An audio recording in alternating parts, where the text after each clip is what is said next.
Bye माँ, मैं निकल रही हूँ और हाँ, भूलना मत दोपहर के खाने से पहले दवा ज़रूर खा लेना, कह अंजलि ऑफिस जाने लगी। तभी कावेरी ने उसे रोक कहा, यह पकड़ो टिफ़िन, रोज़ भूल जाती हो और हाँ, पहुँचते ही फ़ोन ज़रूर कर देना। मैं भूल भी जाऊँ तो क्या आप भूलने देती हो माँ? पकड़ा ही देती हो खाने का टिफ़िन, लाड दिखाते हुए अंजलि ने कहा। तो कावेरी भी प्यार के साथ नसीहतें देने लगी कि वह कैंटीन में कुछ न खाए।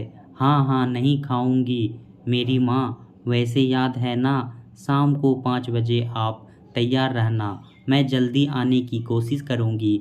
यह बात अंजलि ने इशारों में कही तो कावेरी ने भी इशारों में ही जवाब दिया कि वे तैयार रहेगी। क्या इशारे हो रहे हैं दोनों के बीच? कावेरी और अंजलि को इशारों में बात करते देख नीरज ने कहा, देख लो पापा, जरूर यहाँ सास बहू और साजिश चल रही है। नीरज की बातें सुन कन्हैया जी भी हंसे बिना नहीं रह पाए, मगर नीरज तो अपनी माँ के पीछे ही पड़ गया, यह जानने के लिए कि इशारों में अंजलि ने उनसे क्या कहा। यह हम सास बहू के बीच की बात है। प्यार से बेटे का कान खींचते हुए कावेरी बोली, बेचारा नीरज बिना बात को जाने ही ऑफिस चला गया। दोनों को ऑफिस भेजकर कावेरी 2 कप चाय बना लाई और फिर इत्मीनान से कन्हैया जी की बगल में बैठ गई। चाय पीते हुए कन्हैया जी एकटक कावेरी को देखकर मुस्कुराए जा रहे थे। इतना क्यों मुस्कुरा रहे हो? क्या गम है जिसे छिपा रहे हो? कावेरी ने शायराना अंदाज में पूछा तो उनकी हंसी छूट गई। कहने लगे, मुस्कुरा इसलिए रहा हूँ कि तुम भी ना अजीब हो। अरे बता देती बेचारे को कि तुम सास बहू का क्या प्रोग्राम है।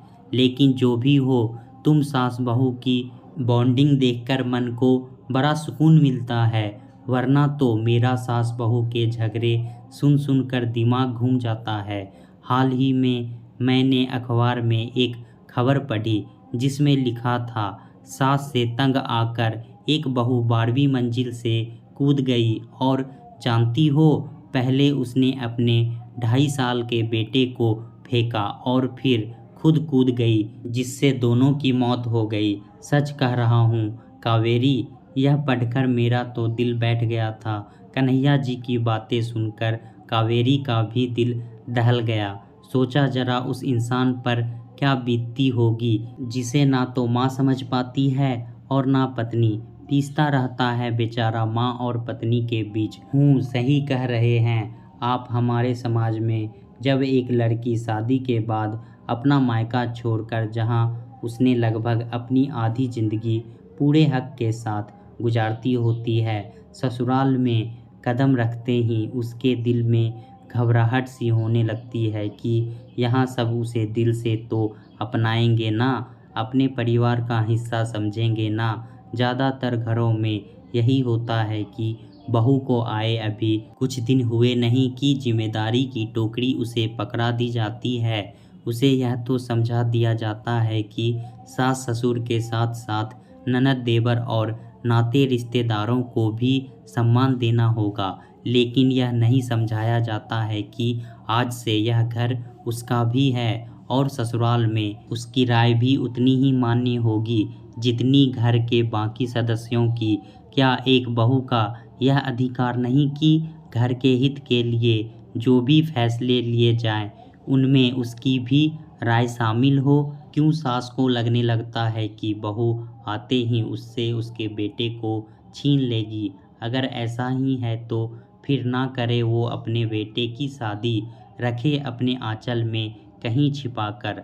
अगर शादी के बाद बेटा अपने परिवार को कुछ बोल जाए तो सबको यही लगने लगता है कि बीवी ने ही सिखाया होगा उसे ऐसा बोलने के लिए, और यही झगड़े की जड़ है। हर बात के लिए बहू को ही दोषी ठहराया जाने लगता है और तो और उसके मायके को भी नहीं छोड़ते लोग। कहते हुए कावेरी की आंखें गीली हो गई, जो कन्हैया जी से भी छिपी ना रह पाई। वे समझ रहे थे कि आज कावेरी के मन का गुब्बार निकल रहा है और वह वही सब बोल रही है जो उसके साथ हुआ है। उन्हें भी तो याद है, कभी उनकी माँ ने कावेरी को चैन से जीने नहीं दिया। बात बात पर ताने उल्हाने, गाली गलौज, यहाँ तक कि थप्पड़ भी चला देती थी वे कावेरी पर, और बेचारी रोकर रह जाती। लेकिन क्या कोई भी लड़की अपने मायके की बेइज्जती सहन कर सकती है भला? जब कावेरी की सास उसके मायके के खिलाफ कुछ बोल देती तो उससे सहन नहीं होता और वह पलटकर जवाब दे देती। यह बात उनकी माँ की बर्दाश्त के बाहर चली जाती। गरजते हुए कहती कि अगर फिर भी कावेरी ने कैंची की तरह जबान चलाई तो वे उसे हमेशा के लिए उसके मायके भेज देगी, क्योंकि उनके बेटे के लिए लड़कियों की कमी नहीं है। बेचारे कन्हैया जी भी क्या करते, खून का घूंट पीकर रह जाते, पर अपनी माँ से कुछ ना कह पाते। अगर कुछ बोलते तो जोरू का गुलाम कहलाते, और पहले के ज़माने में कहाँ बेटे को इतना हक होता था कि वह पत्नी की तरफदारी में कुछ बोल सके। मैंने तो पहले ही सोच लिया था कन्हैया जी की जब मेरी बहू का गृह प्रवेश होगा तो उसे सिर्फ कर्तव्यों, दायित्वों, जिम्मेदारियों और फर्ज की टोकरी ही नहीं थमाऊंगी, वरन उसे उसके हक और अधिकारों का गुलदस्ता भी दूंगी, क्योंकि आखिर वह भी तो अपनी ससुराल में कुछ उम्मीदें लेकर आएगी।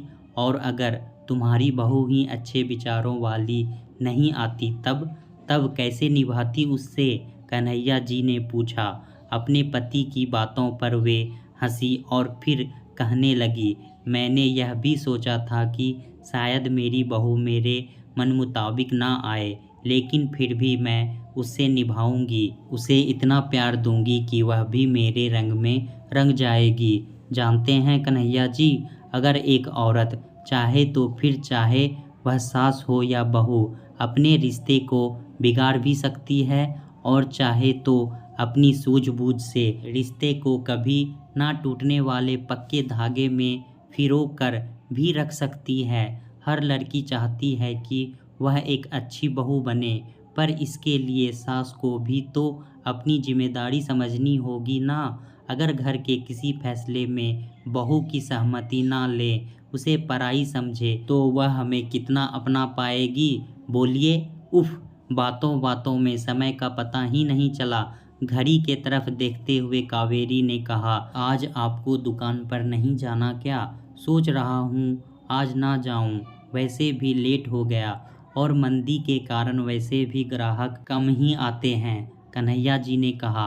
उनका अपना कपड़े का व्यापार था। पर यह तो बताओ कि तुम सास बहू ने क्या प्रोग्राम बनाया है, मुझे तो बता दो, वो बोले। कन्हैया जी के पूछने पर पहले तो कावेरी झूठे सच्चे बहाने बनाने लगी, पर जब उन्होंने जोर दिया तो बोली, आज हम सास बहू फिल्म देखने जा रही हैं। अच्छा, कौन सी? पूछते हुए कन्हैया जी की आंखें चमक गई। अरे, वह रणवीर कपूर और आलिया भट्ट की कोई नई फिल्म आई है ना, क्या नाम है उसका? हाँ, याद आया, ब्रह्मास्त्र, वही देखने जा रही हैं। आज आप घर पर ही हैं तो ध्यान रखना घर का। अच्छा, तो अब तुम सास बहू फिल्म देखो और हम बाप बेटा खाना पकाएं, यही कहना चाहती हो ना? हाँ, सही तो है, हंसते हुए कावेरी बोली और फिर किचन की तरफ बढ़ गई। अच्छा ठीक है, खाना हम बना लेंगे, पर एक कप चाय और पिला दो, कन्हैया जी ने कहा। तो कावेरी भुनभुनाई, यह कहकर कि घर में रहते हैं तो बार बार चाय बनवा कर परेशान कर देते हैं। जो भी हो, पति पत्नी अपने जीवन में बहुत खुश थे, और हो भी क्यों ना, जब अंजलि जैसी बहू हो। शादी के 4 साल हो गए, पर कभी उसने कावेरी को यह एहसास नहीं दिलवाया कि वह उनकी बहू है। पास पड़ोस, नाते रिश्तेदार इन दोनों के रिश्तों को देखकर आश्चर्य करते और कहते कि क्या सास बहू भी कभी ऐसे एक साथ इतनी खुश रह सकती है? लगता ही नहीं है कि दोनों सास बहू हैं। अंजलि एक मल्टीनेशनल कंपनी में अच्छे पैकेज पर नौकरी कर रही थी, और वहीं उसकी मुलाकात नीरज से हुई, जो जान पहचान के बाद दोस्ती और फिर प्यार में बदल गई। 2 साल तक बेरोक टोक उनका प्यार चलता रहा और फिर दोनों परिवार की सहमति से विवाह के बंधन में बंध गए। वैसे तो बचपन से ही अंजलि को सास नाम के प्राणी से डर लगता था, क्योंकि उसके ज़हन में एक हौवा सा बैठ गया था कि सास और बहू में कभी नहीं पटती, क्योंकि अपने घर में भी तो उसने आए दिन अपनी माँ और दादी को लड़ते झगड़ते ही देखा था। ज्यों-ज्यों वो बड़ी होती गई, दादी और माँ में लड़ाइयाँ भी बढ़ती चली गई। उसे याद है जब उसकी माँ दादी में झगड़ा होता और उसके पापा किसी एक की तरफदारी करते तो दूसरी का मुंह फूल जाता। हालत यह हो गई कि फिर उन्होंने बोलना ही छोड़ दिया। जब भी दोनों में झगड़ा होता, अंजलि के पापा घर से बाहर निकल जाते। नाते रिश्तेदारों और पास पड़ोस में भी तो आए दिन सास बहू के झगड़े सुनते दिखते। वह घबरा सी जाती। उसे याद है जब पड़ोस की शकुंतला चाची की बहू ने अपनी शरीर पर मिट्टी का तेल छिड़क कर आग लगा ली थी, तब यह सुनकर अंजलि की रूह कांप उठी थी। वैसे हल्ला तो यही हुआ था कि उसकी सास ने ही उसे जलाकर मार डाला, मगर कोई सबूत ना मिलने के कारण वह कुछ सजा पाकर ही बच गई थी। मगर मारा तो उसे उसकी सास ने ही था, क्योंकि उसकी बहू तो गाय समान सीधी थी, ऐसा अंजलि की दादी कह रही थी।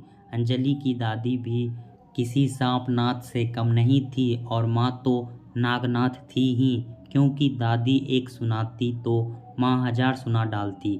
खैर, एक दिन अंजलि की दादी इस दुनिया को छोड़कर चली गई, लेकिन आश्चर्य तो उसे तब हुआ जब दादी की 13वीं पर मोहल्ले की औरतों के सामने घड़ियाली आंसू बहाते हुए अंजलि की माँ कुंती कहने लगी कि उनकी सास सास नहीं माँ थी, उनकी जाने अब वे उनके बगैर कैसे जी पाएगी। मन तो हुआ अंजलि का कि कह दे कि क्यों झूठे आंसू बहा रही हो माँ, कब तुमने दादी को माँ माना, मगर वह चुप रही। मन ही मन सोचने लगी कि बस नाम ही कुंती है उसकी माँ का, काम तो सारे अकुंती वाले ही करती है। सास बहू के झगड़े सुन देखकर अंजलि का तो शादी पर से विश्वास ही उठ गया था। जब भी उसकी शादी की बात चलती वह सिहर जाती, सोचती जाने कैसी ससुराल मिलेगी, कहीं उसकी सास भी शकुंतला चाची जैसी निकली तो, या कहीं उसमें भी उसकी माँ का गुण आ गया तो। ऐसे कई सवाल उसके मन को डराते रहते। अपने मन का डर उसने नीरज को भी बताया, जिसे सुनकर उसकी हंसी रुक नहीं रही थी। किसी तरह अपनी हंसी रोककर वह कहने लगा, हाँ मेरी माँ सच में कावेरी पावर है, सोच लो अभी भी समय है, कहीं ऐसा ना हो तुम्हें बाद में पछताने पड़े।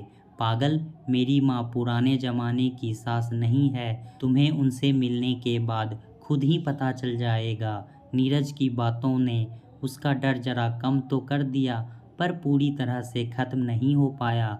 अभी भी सास को लेकर दिल के किसी कोने में डर तो था ही। विदाई के वक्त बड़े प्यार से कुंती ने भी अपनी बेटी के कान फूंकते हुए समझाया था, देख बिटिया, सास को कभी माँ समझने की भूल ना करना, क्योंकि सास चुड़ैल का दूसरा रूप होती है। देखा नहीं अपनी दादी को, माँ जी कहकर उसे सिर पर मत बैठा लेना, पैरों में मालिश वालिश की आदत तो डालना ही मत, नहीं तो मरते दम तक तुमसे सेवा करवाती रहेगी। सबसे बड़ी बात, पति को अपनी मुट्ठी में रखना और उसके कमाए पैसे को भी अपनी कमाई तो उसे छूने भी मत देना। एक बार मुंह को खून लग जाए तो आदत पड़ जाती है। समझ रही हो ना मेरे कहने का मतलब। अपनी माँ की कुछ बातों को उसने आत्मसात कर लिया तो कुछ को नहीं। ससुराल में जब अंजलि ने पहला कदम रखा तो सबसे पहले उसका सामना कावेरी यानी अपनी सास से हुआ। उनका भरा हुआ रोबीला चेहरा, लंबा चर्बी से लदा शरीर देखकर ही वह डर गई। लगा जैसा नाम वैसा ही रूप, और जिस तरह से वे आत्मविश्वास से भरी आवाज़ में बातें करती, अंजलि कांप जाती वह समझ गई कि उसका हाल वही होने वाला है जो और बेचारी बहुओं का होता आया है। मगर हफ्ता 10 दिन में ही जान लिया अंजलि ने कि यथा नाम तथा गुण वाली कहावत कावेरी पर कहीं से भी लागू नहीं होती है। तेज तर्रार कैंची की तरह जुबान और सांसों वाला रोब जरा भी नहीं था उनके पास। एक रोज जब वह अपनी माँ को याद कर रोने लगी तो उसकी सास ने उसे सीने से लगा लिया और कहा कि वह उसे सास नहीं माँ समझे और जब मन हो जाकर अपनी माँ से मिल आए। किसी बात की रोक टोक नहीं है यहाँ उस पर, क्योंकि यह उसका भी घर है। जैसे उनके लिए उनकी बेटी है वैसे ही बहू भी। और सिर्फ कहा ही नहीं, कावेरी ने करके भी दिखाया, क्योंकि अंजलि को नए माहौल में ढलने और वहाँ के लोगों की पसंद नापसंद को समझने के लिए उसे पर्याप्त समय दिया। और अंजलि से कोई गलती हो जाती तो एक माँ की तरह बड़े प्यार से उसे सिखाने का प्रयास करती। पाक कला में तो उसकी सास ने ही उसे माहिर किया था, वरना एक मैगी और अंडा उबालने के सिवा और कुछ कहाँ बनाना आता था उसे। लेकिन कभी कावेरी ने उसे इस बात के लिए ताना उल्हाना नहीं मारा, बल्कि बोलने वालों का भी यह कहकर मुंह चुप करा देती कि आज की लड़कियां चांद पर उतर चुकी है। पर अफसोस हमारी सोच आज भी वहीं की वहीं है। क्यों हमें बहू सर्वगुण संपन्न चाहिए? क्या हम सासे भी हैं सर्वगुण संपन्न? और यही उम्मीद हम अपनी बेटियों से क्यों नहीं लगाते? फिर क्या मजाल जो कोई अंजलि के बारे में कुछ बोल भी दे। उस दिन कावेरी की बातें सुनकर दिल से अंजलि ने अपनी सास को माँ समझा और सोच लिया कि वह कैसा रिश्ता निभाएगी अपनी सास से। कभी कावेरी ने यह नहीं जताया कि नीरज उनका बेटा है तो नीरज पर पहला अधिकार भी उनका ही है, और ना ही कभी अंजलि ने ऐसा जताया कि अब उसके पति पर सिर्फ उसका अधिकार है। जब कभी बेटे बहू में किसी बात को लेकर बहस छिड़ जाती तो कावेरी बहू का ही साथ देती। इससे अंजलि के मन में कावेरी के प्रति और सम्मान बढ़ता गया। धीरे धीरे वह अपनी सास के और करीब आने लगी, पूरी तरह से खुलने लगी। उनके साथ कोई भी काम होता वह कावेरी से पूछकर ही करती। उसका जो भय था सास को लेकर वह दूर हो चुका था। लोग कहते हैं अच्छी बहू बनना और सूली पर जाना एक ही बात है, लेकिन अगर मैं एक अच्छी बेटी हूँ तो अच्छी बहू क्यों नहीं बन सकती? माँ दादी को मैंने हमेशा लड़ते झगड़ते देखा है, लेकिन गलती सिर्फ दादी की ही नहीं होती थी। माँ चाहती तो सास बहू के रिश्ते को संवार सकती थी, पर उन्होंने और बिगाड़ा रिश्ते को। मुझे भी उन्होंने वही सब सिखाया सास के प्रति, पर मैं उनकी एक भी बात में नहीं आई, क्योंकि मैं जानती थी कि सामने वाले मुझे वही देंगे जो मैं उन्हें दूंगी। और ताली कभी एक हाथ से नहीं बजती। शादी के बाद एक लड़की का रिश्ता सिर्फ अपने पति से ही नहीं जुड़ता, बल्कि ससुराल के बाकी सदस्यों से भी खास रिश्ता बन जाता है। यह बात क्यों नहीं समझती लड़कियां? अगर अपने घर का माहौल हमेशा अच्छा और खुशी भरा रखना है तो मुझे अपनी माँ की बातें भूलनी होगी। और फिर सिर्फ पति पत्नी में ही 7 वचन क्यों, सास बहू भी क्यों ना कुछ वचनों में बंध जाए, ताकि जीवन सुखमय बीत सके। अपने आप से ही कहती अंजलि उसी दिन ठान लिया अंजलि ने कि वे सास बहू भी कुछ वचनों में बंधेगी और अपने रिश्तों को एक नया नाम देगी, अनोखा रिश्ता। अब अंजलि अपनी सास की हर पसंद नापसंद को जानने समझने लगी थी। चाहे शॉपिंग पर जाना हो, फिल्म देखना जाना हो या घर में बैठकर सास बहू सीरियल देखना हो, दोनों साथ देखती। अब तो अंजलि ने कावेरी को व्हाट्सएप, फेसबुक, लैपटॉप, यहाँ तक कि कार चलाना भी सिखा दिया था। सबके ऑफिस चले जाने के बाद कावेरी घर में बोर ना हो, इसलिए उसने ज़बरदस्ती उन्हें किटी भी ज्वाइन करवा दी। शुरू में कावेरी को अजीब लगा था, पर फिर मज़ा आने लगा। अब वे भी अपनी बहू के साथ जाकर और औरतों की तरह स्टाइलिश कपड़े खरीद लाती। वजन भी बहुत कम कर लिया था। आखिर दोनों सास बहू रोज वॉक पर जो जाती थी, अपने हल्के शरीर को देख बहुत खुश होती कावेरी और उसका सारा श्रेय देती अपनी बहू को, जिसके कारण उनमें इतना बदलाव आया था। वरना तो 5 गज की साड़ी में ही लिपटी उनकी जिंदगी गुजर रही थी। एक दिन चुटकी लेते हुए कन्हैया जी ने कहा भी, कहीं तुम कावेरी पावर से 0 फिगर साइज वाली करीना ना बन जाओ, फिर मेरा क्या होगा मेरी जान। हाँ बनूंगी ही, आपको क्यों जलन हो रही है? कावेरी बोली, अरे मैं क्यों जलने लगा भाई, अच्छा है बन जाओ करीना की तरह, मेरे लिए तो और अच्छा ही है ना, वरना तो ट्रक के साथ आधी से ज़्यादा उम्र बीत ही गई मेरी। कहकर कन्हैया जी हंस पड़े, पर कावेरी बड़बड़ा उठी। दोनों की इस तरह की नोक झोंक देख अंजलि और नीरज हंस पड़ते। एक दिन जब अंजलि ने अपने लिए जींस और टी-शर्ट खरीदी तो कावेरी के लिए भी खरीद लाई। वैसे नीरज ने मना किया था कि मत खरीदो, माँ नहीं पहनेगी, पर वह ले ही आई। अरे यह क्या ले आई बहू, नहीं नहीं मैं यह सब नहीं पहनूंगी, लोग क्या कहेंगे, और मेरी उम्र तो देखो। जींस व टी-शर्ट एक तरफ रखते हुए कावेरी ने कहा, उम्र क्यों नहीं है, अभी आपकी उम्र ही क्या हुई है माँ, लगता है आप 50 की हैं। लोगों की परवाह छोड़िए, बस वही पहनिए जो आपको अच्छा लगता है, और मुझे पता है आपका जींस पहनने का मन है, आप यह ज़रूर पहनेंगी। हुक्म सुनाकर अंजलि फ्रेश होने चली गई। कावेरी उसे जाते देखते हुए सोचने लगी कि यह कैसा अनोखा रिश्ता है उनका।